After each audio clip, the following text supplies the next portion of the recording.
آپ جانتے ہیں 10 محرم کا روزہ کیوں رکھا جاتا ہے؟ 10ویں محرم کا روزہ نبی کریم صلی اللہ علیہ وسلم کی سنت کی اتباع میں رکھا جاتا ہے۔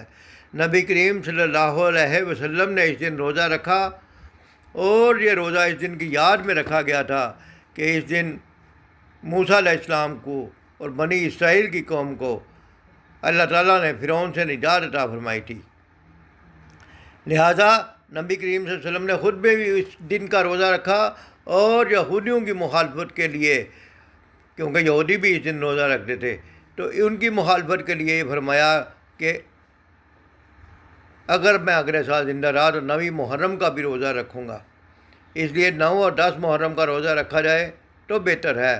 اللہ تعالیٰ کا شکر ادا کرنا چاہیے، سنت نبوی پر عمل کرنا چاہیے، اور اللہ سے گزشتہ 1 سال کے گناہوں کی معافی کی امید رکھنی چاہیے، کیونکہ نبی صلی اللہ علیہ وسلم نے فرمایا کہ مجھے اللہ سے امید ہے کہ عاشورہ کا روزہ گزشتہ 1 سال کے گناہوں کا کفارہ بن جاتا ہے۔